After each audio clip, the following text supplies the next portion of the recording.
Shalom.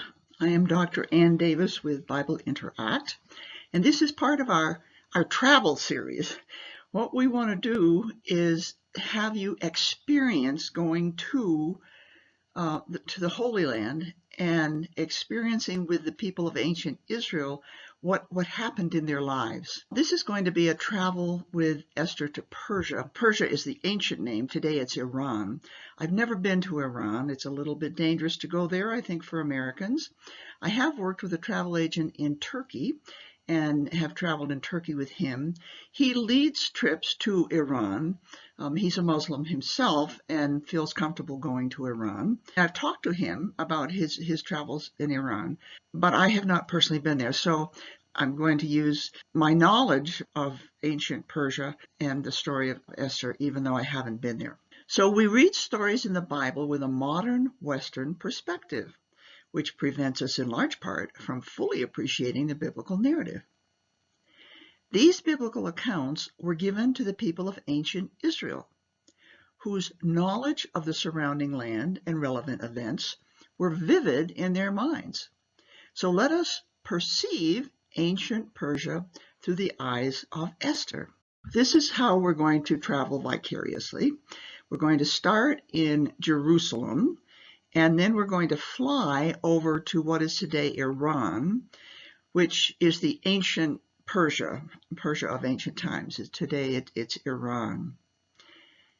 And we read in the Bible, now it took place in the days of Ahasuerus, the Ahasuerus who reigned from India to Ethiopia over 127 provinces. So this is the ancient kingdom of Persia, and we're going to try to identify just who Ahasuerus was and what part he takes place, of course, in the story. You have to understand that Israel became a united kingdom under David and Solomon. Saul started it, but it wasn't really successful until David and Solomon. After the death of Solomon, it divided into two parts, and you need to understand this. The northern kingdom of Israel is in green. That's with the 10 northern tribes, with a capital at Samaria, and they were taken into captivity by Assyria. It's known as the 10 lost tribes because there are 10 tribes in the north kingdom of Israel and 2 in the southern kingdom of Judah. So let's look at the southern kingdom of Judah, which is in orange. Those were the 2 tribes of Judah and Benjamin. The capital was at Jerusalem.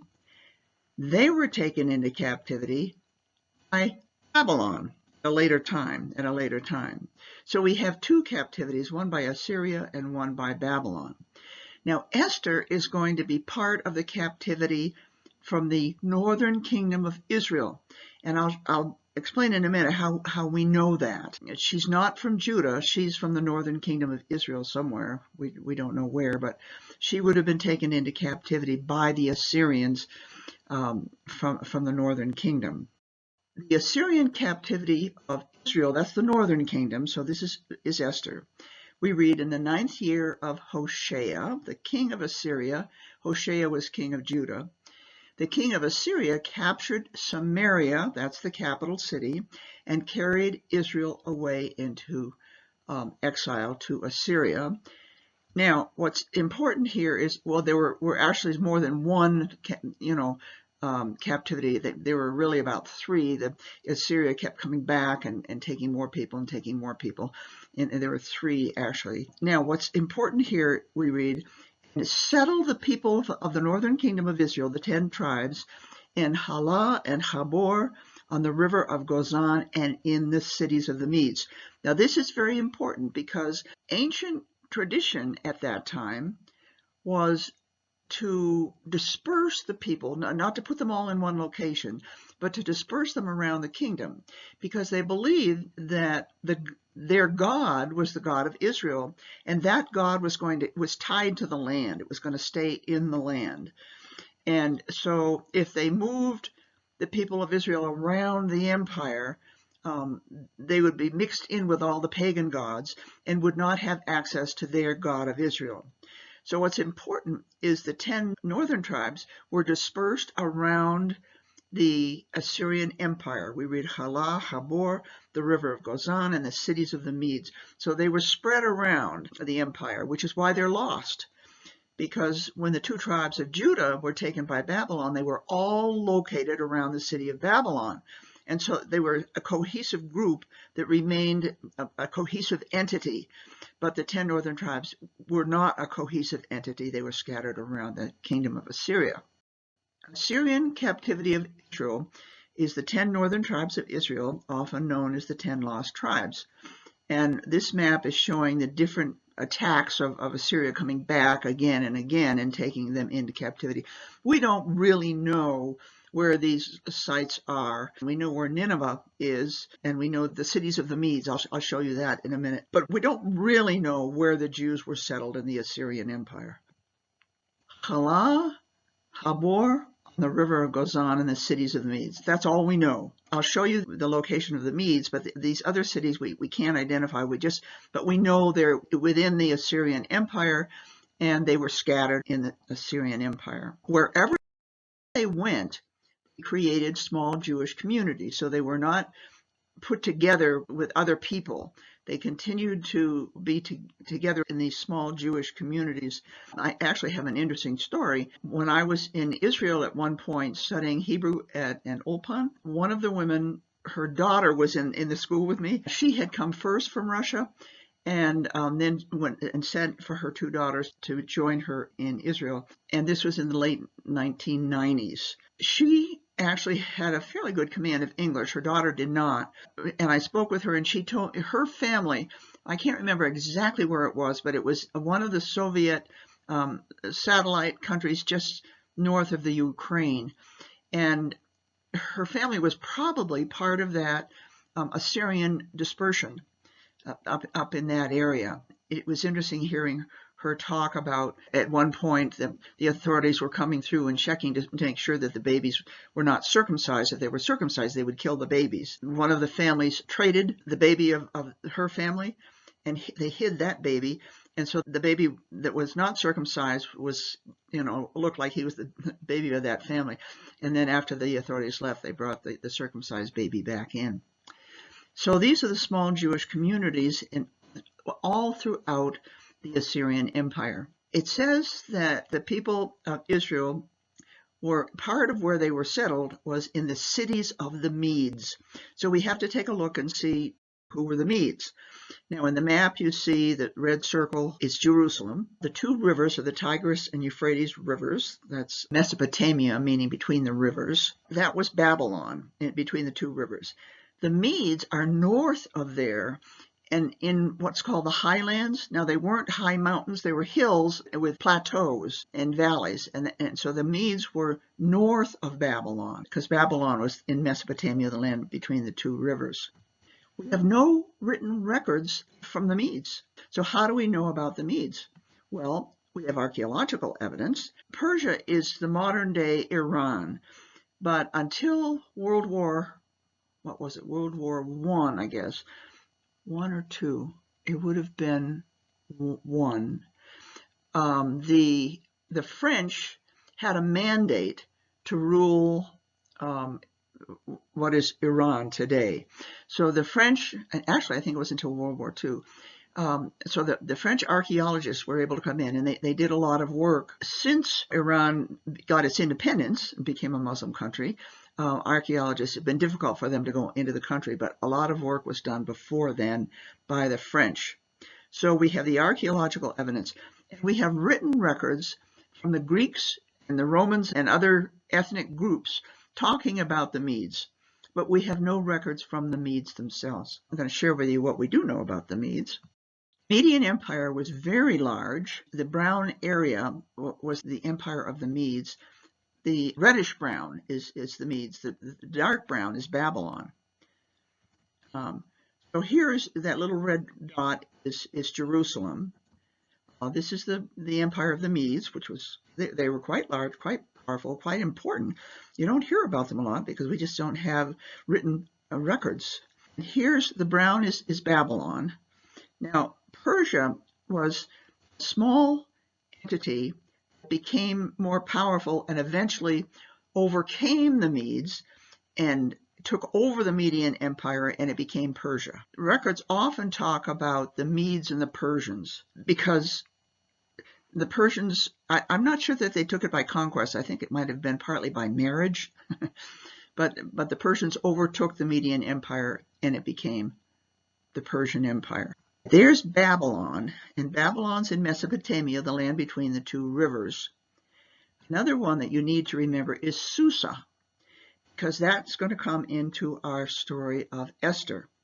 And Susa was actually a territory of the Elamites, who were conquered by the Medes and added to the Median Empire. And then, of course, when the Persians took over the Median Empire, became the Persian Empire, Susa was in the Persian Empire, and that's going to be the story of Esther. That is the Persian Empire. It's huge. It went all the way over to Greece. They tried to conquer Greece and were unable to do that. They took some of the fringes of Greece, but they weren't able to take Greece itself. They did take Egypt, and they went all the way over to India. There's Jerusalem. Now here's the land between the two rivers, Mesopotamia. That's the city of Babylon. And there's Susa. Susa is part of the Persian Empire. It was not in the land between the two rivers. It was really more up where the Medes were. Susa was the administrative capital for a while, and then Persepolis was built, and we have archaeological remains from Persepolis. Susa really has not been, there's not been much archaeological work there. I'll show you a picture of what's there anyway. Persepolis, there's been a lot of archaeological work, or there was before Iran took over as a Muslim country, and that became the dominant capital of Persia. But the story of Esther is going to take place in Susa, which was the administrative capital. Now, this is an interesting account that was written by, I think, Assurbanipal, the king of Babylon. And he wrote, "Susa I conquered." Now, Susa is that city where the story of Esther is going to take place. "I entered its palaces and opened their treasuries where silver and gold, goods and wealth were amassed. I destroyed the ziggurat of Susa." Now, the ziggurat was layers, with the biggest layer at the bottom and the smallest layer at the top. There was a temple at the top, and it was sort of like a pyramid, but the pyramid had smooth sides, and the ziggurat had zigzag sides, and only the high priest could go up to the very top and worship at the very top. I reduced the temple. So in addition to the ziggurat, which would have been the main temple, I reduced the temples, the other temples. Their lands I sowed with salt. Now take a look at the etching here. That's a ramp that's used to be able to go up over the walls. And they had something that they put in front of the soldiers to protect them from the arrows and coming down at them. And here are the people of Susa trying to defend their city. Down here at the bottom are captives, because they're held together by rope, and they're the captives. The city was rebuilt by the Persians. So it was destroyed by the Babylonians, but the Persians came in and conquered Babylon. And Babylon became part of the Persian Empire. So the city was rebuilt by the Persians, and this is the Susa of Esther. Okay? Now, let's take a look at the emperors of the Persian Empire. Cyrus plays a major role in the Bible, and I'll show you in just a minute. Cambyses II, Darius also plays a fairly major part in the Bible. Xerxes I and Artaxerxes I. Now let me explain to you about these emperors. Cyrus was the one who invaded and conquered Babylon and created the Persian Empire. So he was the very first Persian emperor. He created the Persian Empire by conquering the Babylonians. So he was the founder of the Persian Empire and its first emperor. He formed a centralized government, which is why he was able to bring together all of those different ethnic groups and all those different empires. It was just an extraordinary ability to be able to bring together such a large empire. And he did it with a centralized government with provinces ruled by satraps. Now, satraps is a Persian name referring to be like the governor of the province. It would be like the United States is divided into different states, and each state has a governor to rule that state. Well, that's the satraps are ruling the different provinces. And I think we read there were 127 of these provinces. Cyrus, the one who allowed Jews to return to Jerusalem. They were brought into captivity to Babylon by the Babylonians. And then 70 years later, when Cyrus conquered Babylon, he allowed any Jews who wanted to return to Jerusalem.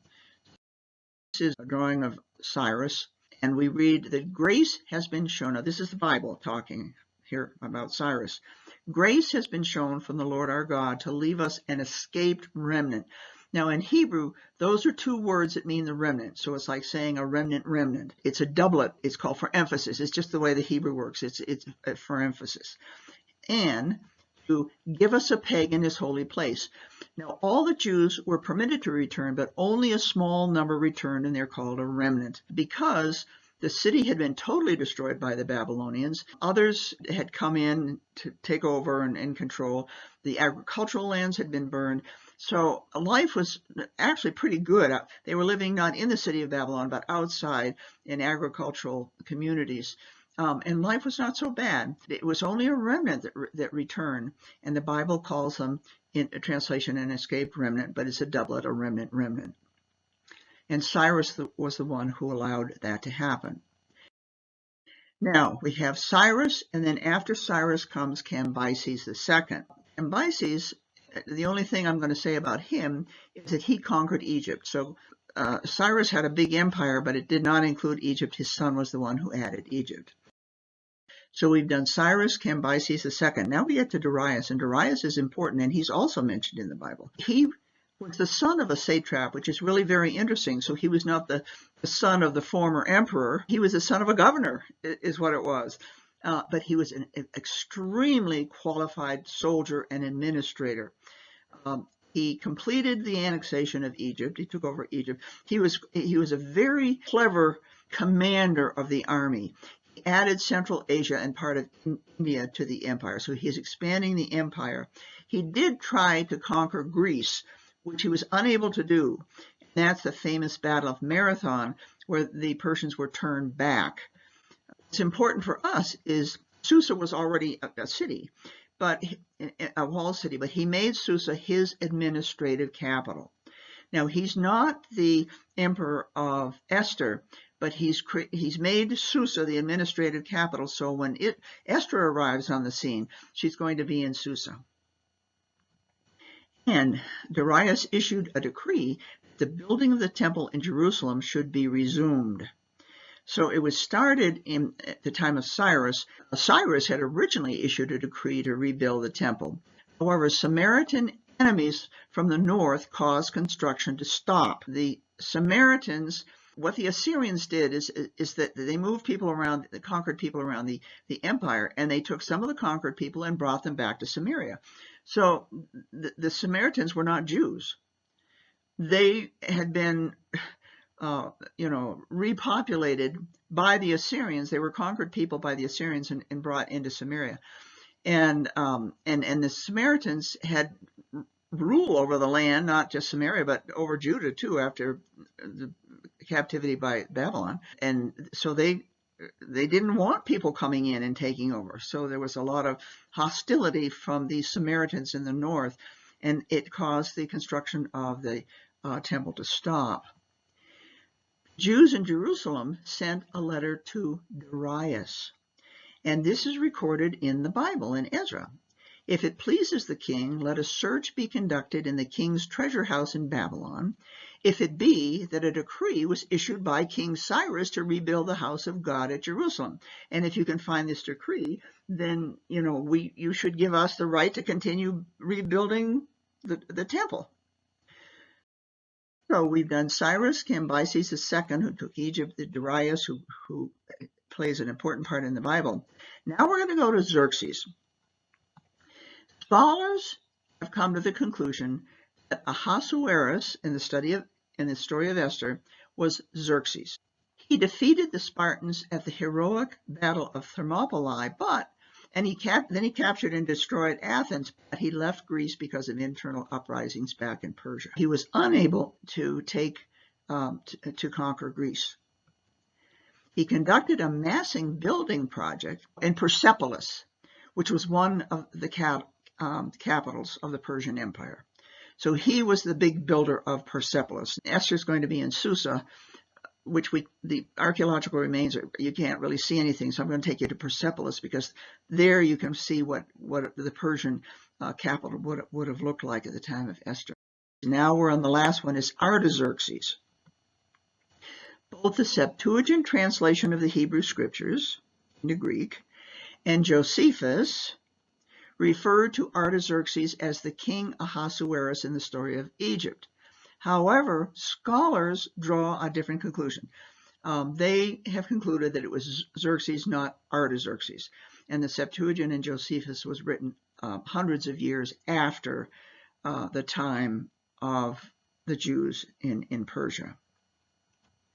Nehemiah petitioned Artaxerxes, who was in Susa, to allow him to return to Jerusalem, which he did. He returned to Jerusalem to help the people, who again were struggling. They were and trying to rebuild the city and build a temple and having these Samaritan enemies attacking them. On the left is Artaxerxes, and on the right is Nehemiah. We read in the Bible, it came about in the 20th year of King Artaxerxes that wine was before him, and this is Nehemiah talking, I took up the wine and gave it to the king. Now, Nehemiah had a very high position in the palace, and he would drink the wine first, and if it was poisoned, he would die. If it wasn't poisoned, and he didn't get sick and die, then the king could drink it. Okay, so he was held in very high regard by the Persian emperor Artaxerxes. Why is your face sad? So this is Artaxerxes asking Nehemiah, what's your problem? Nehemiah was asking to go back to help the people. And the king, with the queen sitting beside him, how long will your journey be and when will you return? Because I don't want you to go permanently. You can go and help the people, but I want you to come back because you're one of my faithful servants. So it pleased the king to send me. If Artaxerxes was the emperor at the time of Esther, then this queen is Esther. But the scholars say no, it was the previous king, Xerxes, so this is probably not Esther. But anyway, it's kind of fun to think about it. Now, the capitals of the Persian Empire. Of course, Babylon was the first capital because Cyrus conquered Babylon, and that was the first capital. Susa was rebuilt by Darius, and then Artaxerxes built this Persepolis, and we're going to go to the archaeology of Persepolis. So let's just take a look at now, it took place in the days of Ahasuerus. Now, this would be after Darius, but Darius was the one who rebuilt Susa. Ahasuerus, who reigned from India to Ethiopia over 120 provinces, that the king sat on his royal throne, which was at the citadel in Susa. The third year of his reign, he gave a banquet. Now, I want you just to be able to get a picture of everything that happened in the story of Esther. A banquet for all his princes and attendants, the army officers of Persia and Media.